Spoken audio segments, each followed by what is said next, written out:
ఆంధ్రప్రదేశ్ రాజకీయాల్లో కీలక మలుపు తిరిగిన ఘట్టం.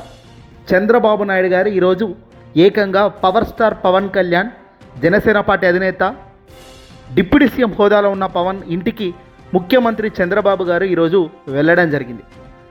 చంద్రబాబు పవన్ ఇంటికి వెళ్తే అసలు ఇబ్బంది ఏమీ లేదు. కానీ రెండు తెలుగు రాష్ట్రాల్లో గడిచిన 3-4 రోజులుగా జరుగుతున్న అంశాలు ఏంటంటే, నందమూరి బాలకృష్ణ అసెంబ్లీ సాక్షిగా వదిలిన మాటలు, వెరసి మెగాస్టార్ చిరంజీవి అభిమానులు గరం అవుతున్న తీరు, వైఎస్ఆర్సీపీ పార్టీ అధినేత జగన్మోహన్ రెడ్డి గారిని సైకో అనడం, వెరసి వీటిపై చర్చలు జరుగుతున్న నేపథ్యంలో, చాలా ఉగ్రరూపంగా యుద్ధం నడుస్తున్న నేపథ్యంలో తాజాగా ఒక్కసారిగా ఇప్పటిదాకా పవన్ దానిపై స్పందించలేదు అని వస్తున్న వ్యాఖ్యల నేపథ్యంలో చంద్రబాబు గారు హఠాత్తుగా హుటాహుటిన పవన్ ఇంటికి వెళ్ళడంతో ఇక్కడ గేమ్ ఏంటి అనేది అందరి నుంచి వినబడుతున్న ప్రశ్న.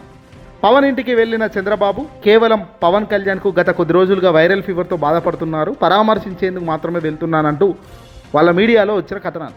కట్ చేస్తే చంద్రబాబు నాయుడు గారు పవన్ ఇంటికి వెళ్ళి సుమారు గంట పాటు చర్చలు జరిపించారు. ఆంధ్రప్రదేశ్ రాష్ట్రం గురించి, రాష్ట్ర వ్యాప్తంగా ఇటు జనసేన పార్టీలో అసంతృప్తి, పవన్ కళ్యాణ్ తనకు జరుగుతున్న అవమానాలను కూడా చంద్రబాబు దృష్టికి ఈరోజు ఇక్కడ తీసుకొచ్చినట్టు సమాచారం. 60 నిమిషాలు, దాదాపు గంట పాటు చంద్రబాబు పవన్ భేటీ జరిగింది. ఫేస్ టు ఫేస్ కూర్చొని ఓ గంట పాటు చర్చలు జరిపారు. ఈ చర్చల్లో భాగంగా సంచలన అంశాలు వెలుగులోకి వస్తున్నాయి. పవన్ కళ్యాణ్ తనకు వ్యక్తమవుతున్న ఈ 16 నెలల్లో కూటమి అధికారంలోకి వచ్చినప్పటికీ తనకు వ్యక్తమవుతున్న సొంత టీడీపీ మనుషులు, సొంత వాళ్ళే తనను తీవ్రమైన అసంతృప్తికి గురి చేస్తున్న విషయాలను చంద్రబాబు దృష్టికి తీసుకెళ్లారు. బాలకృష్ణ టాపిక్ మాట్లాడారా లేదా అన్నది కాసేపు పక్కన పెడితే, పవన్ కళ్యాణ్ ఇటీవల అసెంబ్లీ సాక్షిగా బోండా ఉమా ఏమన్నారో ఆ తర్వాత ఏకంగా చంద్రబాబు నాయుడు దృష్టికి ఆ బోండా ఉమా ఇష్యూని తీసుకెళ్లారు. దీనికి చంద్రబాబు కూడా ఆ విషయం నేను ముందే హెచ్చరించానని, పలువురు కీలక నాయకులకు, నేతలకు కూడా మందలించడం జరిగిందని, మన వాళ్ళు మనకే తూట్లు పొడుస్తున్న విధానంపై ఇద్దరు కూడా కూర్చొని మాట్లాడుకున్నారు. సుజనా చౌదరి లాంటి వాళ్ళు కూడా అమరావతి పై తాను స్టాండ్ తీసుకొని అమరావతి రైతులకు ఇప్పటిదాకా న్యాయం జరగలేదని అంటున్నారు. అధికారంలోకి వచ్చి 16 నెలలైంది. అటు అమరావతి రైతులకు న్యాయం లేదు, సూపర్ 6 అని చెప్పిన సామాన్య జనాలకు న్యాయం లేదు.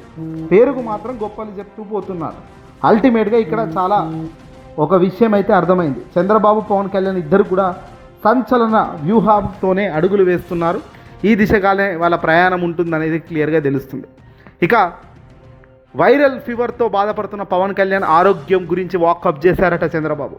ప్రస్తుతం జ్వరం తీవ్రత లేదు అని, దగ్గు ఎడతెరిపి లేకుండా వస్తుందని పవన్ చంద్రబాబుకు చెప్పారట. పరీక్షలు చేశారని దగ్గు ఎక్కువగా వస్తున్నందుకు ఫలితంగా గొంతు నొప్పి కూడా వస్తుందని వైద్యులు చెప్పినట్లు పవన్ ముఖ్యమంత్రి దృష్టికి తీసుకొచ్చారు. గంట పాటు పలు అంశాలపై మాట్లాడుకున్నారు. పవన్ కళ్యాణ్ త్వరగా కోలుకోవాలంటూ ముఖ్యమంత్రి వర్యులు ఆకాంక్షించారంట.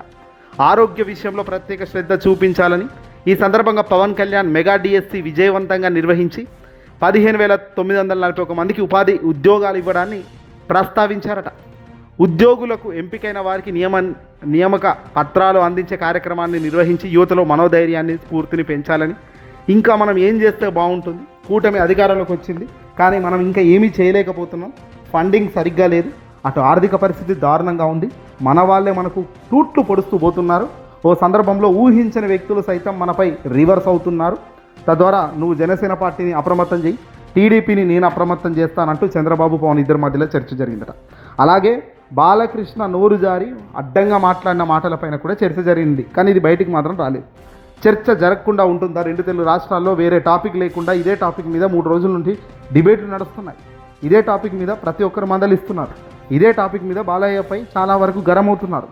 కానీ ఇప్పుడు మాత్రం పవన్ కళ్యాణ్ ఇంటికి వెళ్ళి గంట పాటు చర్చల్లో కూర్చున్న చంద్రబాబు పవన్ మధ్య బాలయ్య అన్న మాటలు రాలేదా? దీనికి బదులుగా చంద్రబాబు దీన్ని పుండు మీద కారం జల్లినట్టుగా దాన్ని పూర్తిగా మాయం చేసే కార్యక్రమం చేస్తూ వస్తున్నారు. సరే, అల్టిమేట్గా ఏది జరిగినా ఏం చేసినా ఒకటి, అధికారంలో ఎవరున్నదా అన్నది ముఖ్యమే కాదు. ఓ టైంలో ప్రజలకు మేలు జరుగుతుందా లేదా అన్నదే అతి ముఖ్యమైన బలమైన పాయింట్.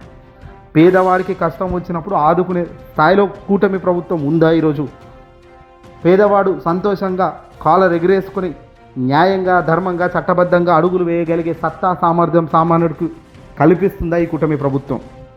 ఒక రోగం వస్తే హాస్పిటల్కి వెళ్ళి బిల్లు మా ప్రభుత్వం కట్టుకుంటుందని చెప్పే దమ్ము, ధైర్యం, సాహసం ఒక సామాన్యుడు చేయగలడా ఈ రోజుల్లో? ఆరోగ్యశ్రీకి దాదాపుగా డబ్బులన్నీ ఎగ్గొట్టేస్తే ఈరోజు ఆరోగ్యశ్రీ కుప్పగూలిపోయిన దుస్థితి కనబడుతుంది. సూపర్ 6 పథకాలు గాల్లోకి వెళ్ళాయి.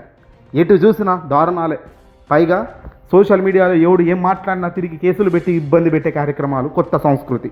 ఇవన్నీ చూస్తున్న ప్రజలకు ఒకటి అర్థమవుతుంది, రాంగ్ డైరెక్షన్లో ఓటు పడ్డ వ్యక్తులు అధికారంలోకి వస్తే ఇదిగో ఫలితాలు ఇలాగే ఉంటాయి. మరి ఈ వీడియోని అసలు లైక్ కొట్టి షేర్ చేయండి.